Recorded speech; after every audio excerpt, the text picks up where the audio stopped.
La pluie tombait à verse, inondant tout sur son passage. Alina, vêtue de son uniforme usé de concierge, se tenait au coin de la rue, son parapluie en lambeaux à la main. Son service au centre commercial venait de se terminer et elle était déjà trempée jusqu'aux genoux. Elle serra plus fort son parapluie, seul bouclier contre la tempête, offert par sa défunte mère. En attendant que la pluie cesse, son regard aperçut un homme en costume, complètement nu, essayant de protéger son téléphone de l'eau.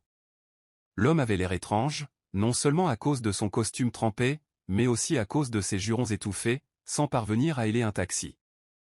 Alina remarqua ses mains tremblantes, ses cheveux plaqués sur son front et ses chaussures trempées. Son instinct reprit le dessus avant que la logique n'ait le temps de s'en mêler. Sans un mot, elle s'avança vers lui et lui tendit son parapluie. « Tiens, dit-elle doucement, tu en as plus besoin que moi. » L'homme parut stupéfait, comme si la gentillesse lui était étrangère. « Attends, et toi » demanda-t-il en clignant des yeux pour faire pleuvoir ses cils. Elle sourit doucement, les joues déjà humides sous l'averse. « J'ai connu pire que la pluie, » répondit-elle en se détournant avant qu'il puisse protester. Alina disparut dans la tempête, le laissant avec le petit parapluie délavé. Il le fixa du regard, quelque chose dans ce geste le frappant plus profondément qu'il ne l'aurait cru. Il n'avait même pas retenu son nom. Alina arriva trempée, son pull usé lui collant à la peau. La petite chambre qu'elle partageait avec son jeune frère, Malik, était telle qu'elle l'avait laissée, exiguë, sombre, mais accueillante. Malik leva les yeux de ses études, le visage empli d'inquiétude. « Tu as donné le parapluie de maman » demanda-t-il en voyant ses mains vides. Alina hocha la tête. Il en avait plus que besoin. Il était trempé jusqu'aux os. Je ne pouvais pas rester là à regarder. Malik soupira. Il admirait le cœur de sa sœur, mais il s'inquiétait souvent de la façon dont cela pourrait un jour la blesser. Ce parapluie était la seule chose qui les protégeait pendant les fortes pluies. Et si tu tombes malade ? On n'a pas les moyens de se payer des médicaments, marmonna-t-il. Alina retira son écharpe mouillée en riant doucement. Je vais me sécher. Ne t'inquiète pas. Elle ne lui avait pas dit à quel point elle avait froid, ni à quel point sa poitrine lui faisait mal à cause du froid. Elle sourit simplement et prépara le dîner avec le reste de leur riz. Pendant ce temps, l'homme qu'elle aidait était assis à l'arrière de sa voiture avec chauffeur, toujours son parapluie à la main. Son assistant l'avait enfin retrouvé et l'avait emmené dans un véhicule noir aux vitres teintées. « Trouvez-moi tout sur l'agent d'entretien du centre commercial » dit-il soudain. Son assistant cligna des yeux. « L'agent d'entretien, monsieur ? » « Oui. »« C'est celui qui m'a donné ça » murmura-t-il en ouvrant le parapluie et en regardant les initiales à elle cousues maladroitement au coin. Le lendemain, Alina reprit ses tâches de nettoyage sur la place. Elle frotta les sols et vida les poubelles, les muscles endoloris, mais elle ne se plaignit pas. C'était un travail honnête, et elle avait besoin de chaque centime pour financer la scolarité de Malik. Les gens passaient devant elle comme si elle était invisible, certains fronçant le nez. Elle s'y était habituée. Ce qui comptait, c'était que Malik obtienne son diplôme et ait la chance d'avoir une vie meilleure. À son insu, des regards étaient braqués sur elle. L'homme de la tempête, Ethan, se tenait à distance, vêtu cette fois de façon plus décontractée. Il la regardait travailler sans relâche, sans jamais s'arrêter, sans jamais se reposer plus de quelques secondes. Il avait appris son nom par la direction, Alina Lawal. Aucune adresse n'était enregistrée, juste un numéro auquel elle répondait rarement. Il la suivit discrètement à la fin de son service, l'observant entrer dans un vieil immeuble aux lumières vacillantes. Il ne comprenait pas pourquoi elle l'attirait autant. Il avait rencontré des femmes distinguées issues de familles aisées, mais aucune n'avait fait quelque chose d'aussi simple et profond que de lui tendre son unique parapluie. Il voulait la rembourser. Non, il le devait. Mais quelque chose lui disait que l'argent seul ne suffirait pas. Les jours passèrent et la pluie recommença. Cette fois, Alina n'avait pas de parapluie. Elle remonta la capuche de son pull et avança, ignorant les regards et les murmures. Ethan l'observait depuis sa voiture garée de l'autre côté de la rue. Arrivée à son immeuble, elle s'arrêta un instant pour reprendre son souffle, sa toux résonnant dans la ruelle. Cette nuit-là, sa fièvre commença. Malik paniquait. Il plaça des linges froids sur son front et murmura des encouragements. « Ne sois pas plus mal. »« S'il vous plaît, ne vous aggravez pas, » murmura-t-il. Sans argent pour consulter un médecin, il priait pour qu'elle se rétablisse avec du repos. Mais son état s'aggrava du jour au lendemain. Désespéré, Malik utilisa son téléphone pour appeler le numéro inconnu qui la harcelait depuis la semaine, celui d'Ethan. Ethan arriva en quelques minutes, parcourant les ruelles à toute vitesse jusqu'à chez elle. Il s'attendait à un simple merci, peut-être même à une petite conversation. Il trouva une fillette tremblante sur un matelas à peine soulevé du sol. Ses lèvres étaient pâles, sa respiration haletante. « Pourquoi ne l'as-tu pas emmenée à l'hôpital » demanda-t-il en saisissant Malik par l'épaule. « On n'a pas les moyens » rétorqua le garçon. C'est tout ce qu'Ethan avait besoin d'entendre. Alina se réveilla dans un lit d'hôpital, la tête qui tournait. Des murs blancs, des lumières vives et une odeur d'antiseptique l'entouraient. Elle se redressa, confuse, jusqu'à ce qu'elle aperçoive Malik endormi sur la chaise à côté d'elle. Son cœur s'emballa. « Où sommes-nous » ? Comment ? demanda-t-elle en gémissant. Une infirmière entra à ce moment-là, souriant gentiment. Vous êtes ici depuis 2 jours. Un homme t'a amené. Il a dit que tu t'appelais Alina. Son esprit était bouleversé. L'homme au parapluie ? Mais elle ne connaissait même pas son nom. Alors qu'elle essayait de se redresser, Ethan entra, un sac de fruits à la main. Il avait l'air différent, moins intimidant en jean et sweat à capuche, mais sa présence faisait quand même bondir son cœur. « Tu aurais dû dire à quelqu'un que tu étais malade, » dit-il doucement. Alina cligna des yeux. « Pourquoi ferais-tu tout ça pour moi ?» Il ne répondit pas tout de suite. Au lieu de cela, il posa le sac sur sa table de chevet et sourit légèrement. « Parce que les gens comme toi rappellent aux gens comme moi que l'humanité existe encore. Tu ne me connaissais pas, et pourtant tu m'as aidé. Laisse-moi te rendre l'appareil. » Alina fronça les sourcils. « Tu es médecin. » Il rit. « Loin de là. Disons que je dirige plusieurs entreprises. » Elle n'avait aucune idée qu'elle était assise en face d'un milliardaire.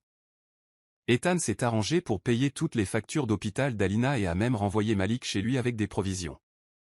Alina, cependant, se sentait dépassée. Son orgueil l'empêchait de rester assise confortablement pendant que quelqu'un d'autre payait ses factures. « J'apprécie tout, mais je te le rendrai, » dit-elle un après-midi alors qu'Ethan était assis à son chevet. Il haussa un sourcil. « Avec quel argent ? Tu es femme de ménage. » Cela la fit tressaillir. Il regretta aussitôt ses paroles. « Je ne voulais pas dire ça comme ça. C'est juste que j'admire ton courage. » Elle le regarda. « Je suis peut-être pauvre, mais je ne suis pas inutile. » Ce feu dans sa voix lui rappela pourquoi il ne pouvait s'empêcher de penser à elle. « D'accord, » dit-il en se penchant en avant. « Si tu insistes pour travailler, je te proposerai un meilleur emploi. Propre pour moi. Ma propriété. » Alina hésita. « Je ne suis pas un serviteur. » Ethan sourit. « Moi non plus. Mais nous travaillons tous pour quelqu'un. Il se trouve que c'est pour moi que les gens travaillent. » Elle plissa les yeux, méfiante mais intriguée. « Très bien, » dit-elle lentement. « Mais je nettoie ta maison comme je nettoie la place. Sans traitement de faveur. » Il sourit. Marché conclu. Le manoir d'Ethan était comme un autre monde. Alina n'avait jamais vu de plafond aussi haut ni de sol aussi brillant. Les yeux de Malik s'illuminèrent tandis qu'il visitait la maison d'hôte où il logerait temporairement. Alina, quant à elle, était prudente. Elle ne parvenait pas à se défaire du sentiment que quelque chose clochait. Pourquoi un homme comme Ethan s'intéressait-il autant à quelqu'un comme elle ? Fidèle à sa parole, elle se mit au travail le lendemain matin. Elle frotta les carreaux de marbre et épousseta les lustres avec précision. Ethan l'observait de loin, lui proposant parfois un café ou un déjeuner, qu'elle déclinait toujours poliment. Il admirait sa discipline. La plupart des gens chercheraient à impressionner ou à flirter pour se mettre à l'aise. Pas Alina. Elle voulait mériter tous les privilèges. Mais la maison d'Ethan n'était pas que paix et luxe. Il y avait des secrets. Des murmures parmi le personnel sur le passé d'Ethan, une trahison qui l'avait refroidi. Alina surprenait des bribes de conversation alors que personne ne pensait qu'elle écoutait. Quelque chose à propos d'une ex-fiancée qu'il avait quittée pour son associé. Depuis, Ethan se renfermait sur tout le monde. Elle commença à lire la solitude dans ses yeux. La propriété d'Ethan devint la nouvelle routine d'Alina. Elle se leva tôt, travailla dur et retourna à la maison d'hôte pour s'occuper de Malik. Malgré le confort qui l'entourait, elle ne se donna jamais le sentiment d'avoir droit à quelque chose. Ethan remarqua qu'elle évitait les conversations inutiles, surtout avec lui, et qu'elle gardait leurs interactions strictement professionnelles. Cela ne fit qu'accroître son intérêt. Il n'avait jamais rencontré de femme qui rendait sa fortune invisible. Un soir, il l'invita à dîner, non pas en patron, mais en homme cherchant à comprendre celle qui avait renoncé à son unique parapluie. Alina était réticente. Elle ne voulait pas qu'il pense qu'elle cherchait quoi que ce soit. Mais la curiosité la poussa à accepter. Autour d'un poulet rôti et de légumes, elle s'est confiée sur le décès de sa mère, ses difficultés et l'éducation de Malik. Ethan l'écoutait, non pas en milliardaire, mais en homme n'ayant jamais connu de véritables difficultés. À la fin du dîner, quelque chose avait changé. Alina découvrit un côté plus doux d'Ethan, celui qu'il cachait derrière des costumes et des paroles acerbes. Et Ethan comprit qu'Alina n'était pas seulement gentille, elle était forte. Plus forte que quiconque qu'il ait jamais rencontré.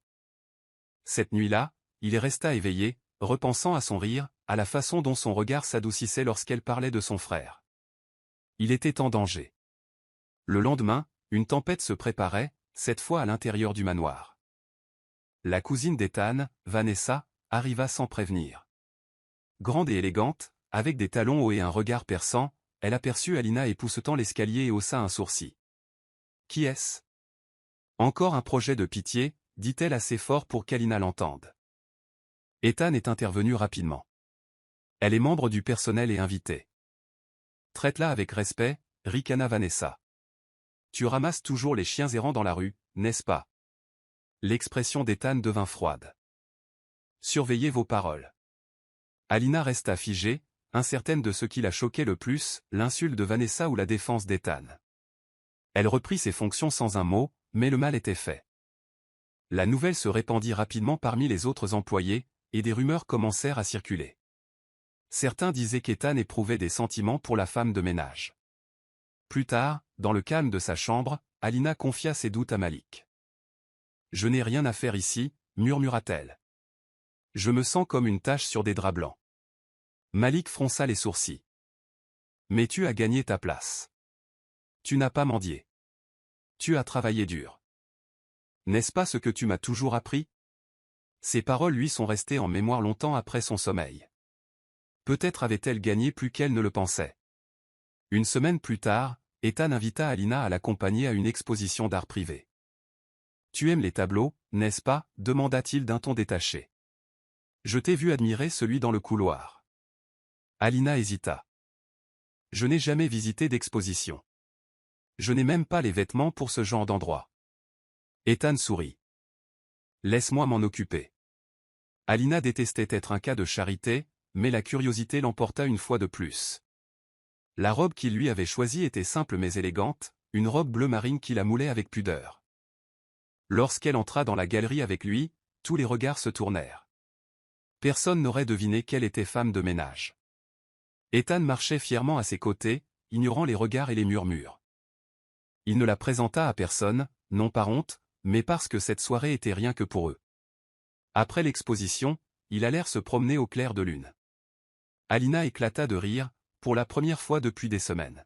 « Tu sais, dit-elle, tu n'es pas aussi effrayant que tu en as l'air. » Ethan rit.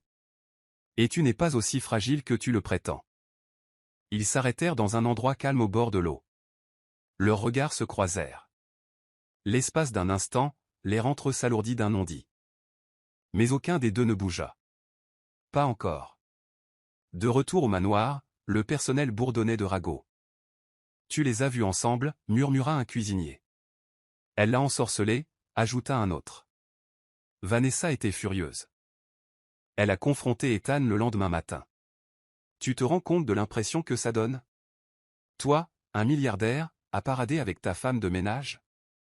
La patience d'Ethan a été mise à rude épreuve. « Je me fiche de l'apparence. Elle a plus de dignité que la moitié des gens de cette maison. » Alina a entendu leur dispute depuis le couloir. Son cœur battait fort. Elle ne voulait pas être source de division dans son foyer.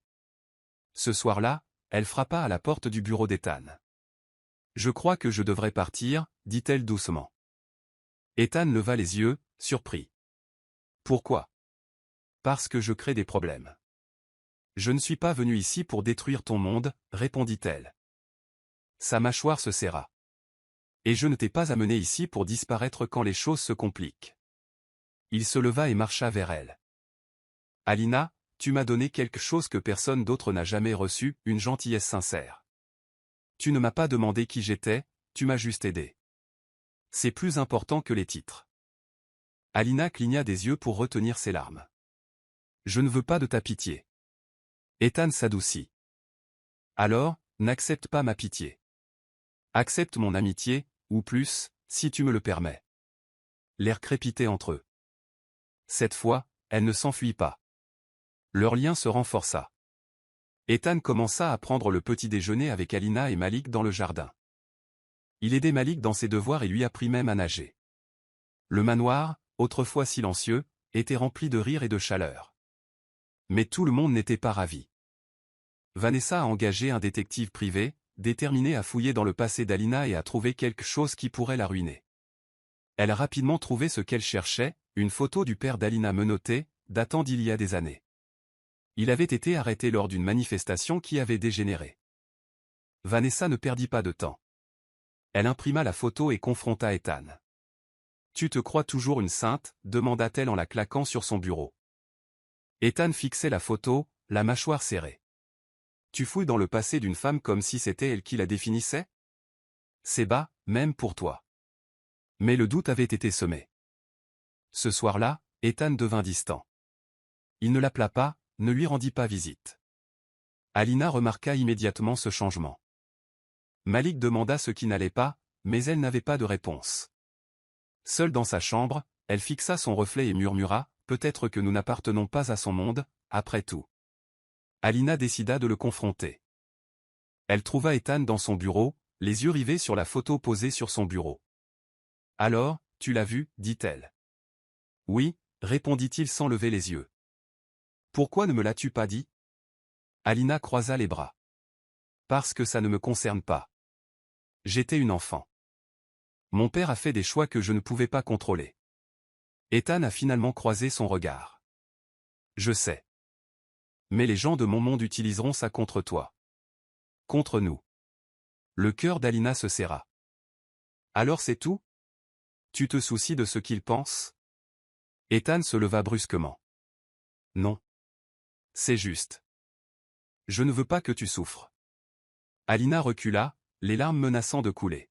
« Alors peut-être devrais-je partir avant qu'il ne me fasse du mal. » Elle a fait ses valises ce soir-là. Malik l'a supplié de rester, mais elle avait pris sa décision. On s'est trop installé, Malik. Nous avions oublié qui nous étions. Tandis qu'il quittait le domaine à l'aube, Ethan les observait depuis sa fenêtre, une douleur sourde lui envahissant la poitrine. Il avait perdu quelque chose de rare, encore une fois. La vie à l'extérieur du manoir était plus cruelle qu'avant. La pluie était revenue et, sans parapluie, Alina et Malik devaient courir d'un abri à l'autre. Elle était retournée nettoyer les bureaux, travaillant de nuit pour joindre les deux bouts. Le confort de la propriété d'Ethan s'estompa dans ses souvenirs, mais pas la douleur dans sa poitrine. Ethan, quant à lui, était dans un état lamentable. Il annulait des réunions, ignorait les appels et mangeait à peine. Son assistant, James, finit par craquer. « Monsieur, vous avez bâti un empire de toutes pièces, et vous laissez une femme vous détruire ?» Ethan leva les yeux, le regard vide. Ce n'était pas n'importe quelle femme. Elle était la seule vraie. James lui tendit un vieux parapluie. Elle te l'avait donné alors que tu n'étais rien à ses yeux. Ça doit vouloir dire quelque chose. Ethan fixa le tissu délavé, les initiales à elle brodées, et à cet instant, il sut qu'il ne pouvait pas la laisser partir. Il attrapa son manteau et ses clés de voiture. « Trouve-la, ordonna-t-il. Peu importe le temps que ça prendra. Je la ramène à la maison. » Alina n'avait pas réalisé à quel point Ethan lui manquait jusqu'à ce qu'elle revoie son visage sur un panneau publicitaire, souriant, prospère, inaccessible. Elle secoua la tête et se concentra sur sa serpillière.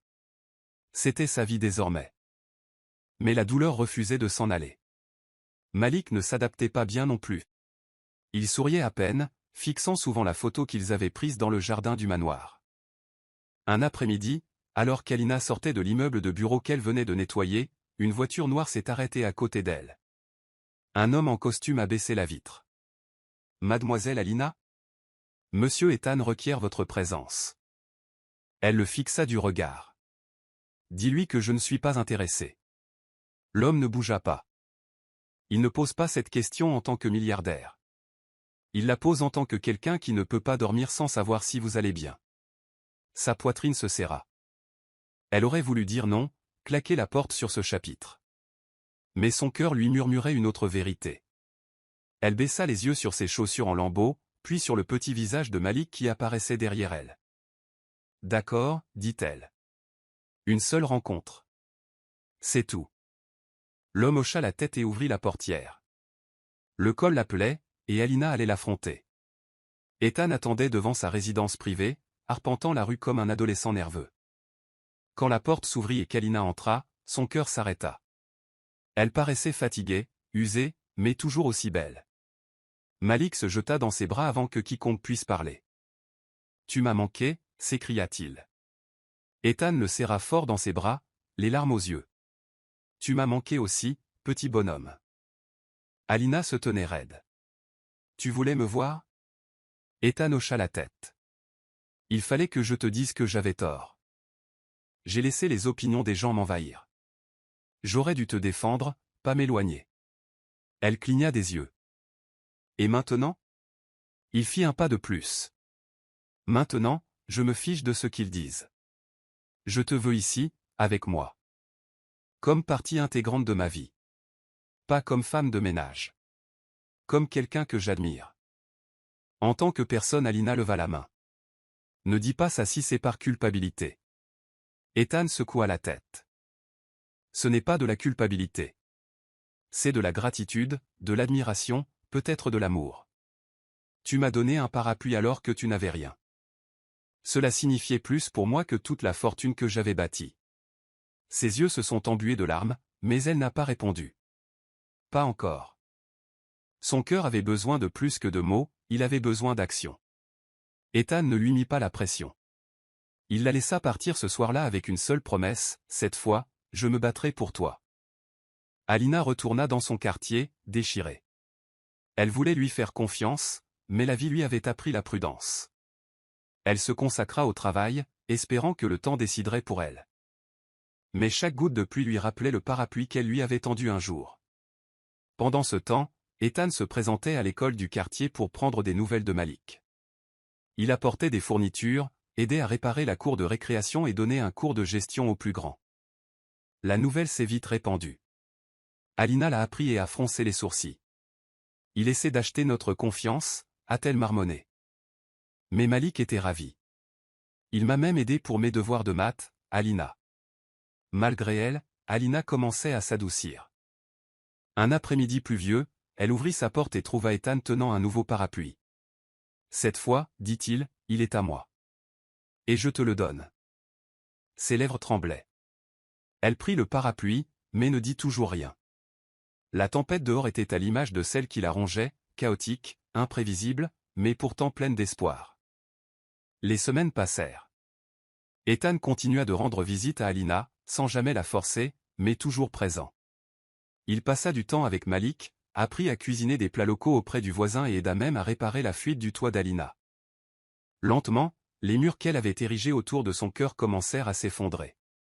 Elle riait davantage, souriait souvent et le taquinait même une ou deux fois.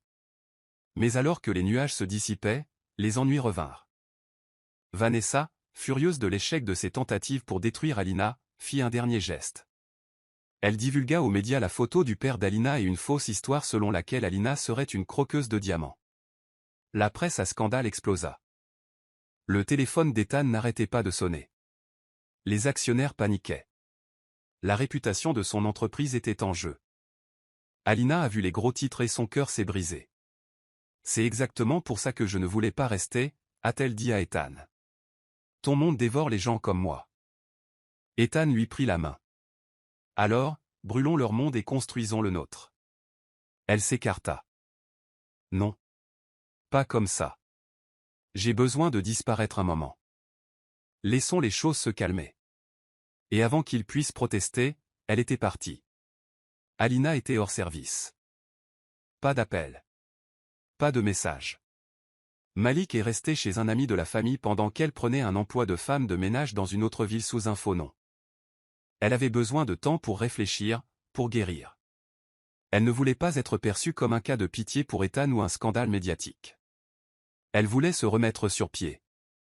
Ethan, dévasté, la chercha pendant des semaines. Il appela toutes ses connaissances. Il retrouva même ses emplois de femme de ménage. Mais elle avait disparu. Désespéré, il appela Malik, espérant pouvoir l'aider. « Elle est partie pour te protéger », dit le garçon. « Mais elle t'aime toujours. »« Je le sais. » Ethan s'est fait une dernière promesse. S'il la retrouvait un jour, il ne la laisserait jamais partir. Pendant ce temps, Alina était en difficulté. Son nouveau patron était cruel, le travail insupportable.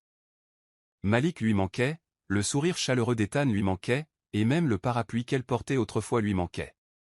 Chaque jour, elle se répétait qu'elle avait fait le bon choix. Mais chaque nuit, son cœur lui murmurait le contraire. Un soir, alors qu'Alina nettoyait le sol d'un grand hall d'entrée, une voix familière résonna derrière elle. « Tu es devenue encore meilleure en ménage. » Elle se figea. Lentement, elle se retourna et trouva Ethan debout dans l'embrasure de la porte, trempé jusqu'aux os, tenant le même parapluie qu'elle lui avait offert. Son cœur s'arrêta. « Comment m'as-tu trouvé ? » « Je n'ai jamais cessé de chercher, » dit-il doucement. « J'ai suivi la tempête, espérant retrouver la fille qui m'avait autrefois abrité sous la pluie. » Des larmes coulaient sur ses joues. « Tu n'aurais pas dû venir. » Il s'est approché. « Non, j'étais obligé. Parce que je ne suis rien sans toi. Et je me fiche de ce que dit le monde. Je te choisis. » Alina s'effondra dans ses bras en sanglotant. « J'ai essayé de t'oublier, mais je n'ai pas réussi. » Ethan la serra plus fort. « Alors arrêtons de faire semblant. Rentre à la maison. Avec moi. Pour de vrai cette fois. » Elle hocha la tête, ses larmes se mêlant à la pluie sur ses joues. Le parapluie les protégeait à nouveau tous les deux, cette fois ensemble. De retour chez Ethan, tout avait changé. Alina n'était plus son aide. Elle avait sa propre chambre, sa propre clé et, surtout, sa propre voix. Ethan la présenta publiquement, non pas comme un scandale, mais comme la femme qu'il aimait. Les médias étaient stupéfaits. Mais Ethan s'en fichait. « Laissez-les parler, » dit-il en souriant. Ils ont discuté quand elle m'a donné un parapluie. Maintenant, ils peuvent parler de notre partage. Vanessa était furieuse. Elle a tenté de rallier le conseil d'administration contre Ethan, l'accusant de ternir l'image de l'entreprise. Mais les actionnaires avaient lu la sincérité dans son regard. Un homme qui soutient l'amour dans la tempête est quelqu'un en qui on a confiance en affaires, a déclaré l'un d'eux. Vanessa fut éliminée du conseil. Alina, bien que timide, se tenait aux côtés d'Ethan lors de sa prochaine apparition publique. Elle ne parlait pas beaucoup, mais sa présence était plus forte que tous les mots. Et à cet instant, le monde vit ce qu'Ethan avait toujours vu. Pas une femme de ménage, pas un scandale, mais une femme assez forte pour tout donner, même à un inconnu sous la pluie. La vie avec Ethan était comme un rêve, et pourtant Alina gardait les pieds sur terre. Elle insistait pour aider à la maison, non pas pour faire le ménage, mais par habitude et humilité. Ethan riait quand il la surprenait à essuyer les plans de travail. « Tu n'as plus besoin de faire ça. » Elle souriait et disait, « C'est comme ça que je suis. » Mais tout n'était pas rose. Malik, qui adorait Ethan autrefois, commença à faire des bêtises. Il devint silencieux, maussade et distant. Alina le remarqua. « Quelque chose ne va pas » demanda-t-elle un soir. Malik haussa les épaules. « Et s'il cessait de nous aimer comme la dernière fois ?» La question lui brisa le cœur. La confiance, une fois brisée, était difficile à reconstruire, surtout pour un enfant. Ethan surprit une de leurs conversations et prit une décision. Le lendemain, il passa tout l'après-midi avec Malik, jouant au foot, l'aidant à faire ses devoirs et le laissant même essayer un de ses costumes. « Je ne te quitterai plus jamais, » dit-il sérieusement. « Vous faites partie de la famille maintenant. » Lentement, le sourire du garçon revint. La confiance ne se reconstruisit pas du jour au lendemain, mais elle se forma, brique par brique. Alina a décidé qu'il était temps de trouver sa voie. « Je veux créer une agence de nettoyage, a-t-elle dit à Ethan un matin. Je sais ce que c'est que d'être au plus bas. Je veux aider d'autres femmes comme moi à obtenir un salaire équitable, des conditions de travail sûres et dignes. Ethan était surpris, mais fier. Dites-moi ce dont vous avez besoin. Je te soutiendrai. Mais Alina secoua la tête. Je veux le construire moi-même. Lentement. Honnêtement. Pas d'argent facile. Pas de faveur. Il hocha la tête en signe de compréhension, puis proposa une place dans l'un de ses bâtiments inutilisés. Tu pourras l'utiliser jusqu'à ce que tu sois assez fort pour partir. Ce n'est pas une faveur. C'est du soutien. Elle sourit. Marché conclu. Avec le soutien discret d'Ethan et l'encouragement de Malik, Alina a lancé son agence. Elle a commencé avec 5 femmes et 2 bureaux. En quelques mois, la rumeur s'est répandue que ces femmes de ménage étaient fiables, polies et traitées comme des reines. Les clients affluaient. Alina n'était plus seulement la femme qui tendait un parapluie à un milliardaire, elle était devenue une véritable patronne. Mais plus elle gravissait les échelons, plus ses ennemis se multipliaient. Un de ses anciens patrons, amer de son succès, commença à répandre des mensonges selon lesquels elle aurait volé son bureau des années auparavant, et que son agence n'était qu'une façade. Un faux reçu apparut en ligne, censé prouver qu'elle avait pris de l'argent. Les gens murmuraient. Ethan était furieux. Laisse-moi l'écraser. Mais Alina a refusé. Si je me bats comme lui, je perds. Je prouverai mon innocence par la vérité. Elle a recueilli les témoignages de ses anciens collègues, les reçus de sa banque et même les images de vidéosurveillance. En quelques jours, les rumeurs ont été démenties et son nom blanchi. Plutôt que de traîner l'homme en justice, Alina a pris une mesure inattendue. Elle a proposé des emplois à 3 de ses employés en difficulté. Personne ne devrait souffrir à cause d'un homme amer, leur a-t-elle dit. Sa grâce a stupéfié tout le monde, y compris Ethan. Tu es quelqu'un d'exceptionnel, dit-il un soir. Tu l'as toujours été. Le succès a apporté d'autres surprises. Un soir, Malik est arrivé tout excité. On a parlé de toi dans le magazine. On t'a surnommé la femme qui a accédé au pouvoir par la force. Alina rit. On dirait que j'ai raflé le succès. Ethan sourit. Ou bien elle s'est frayé un chemin à travers les cœurs. Mais sa célébrité a aussi ramené quelqu'un du passé, sa mère, dont elle était séparée. Elle est apparue à la porte d'Alina, plus âgée, épuisée et pleine d'excuses. J'avais peur quand ton père est parti. Je ne savais pas comment t'élever seule. J'ai fait des erreurs.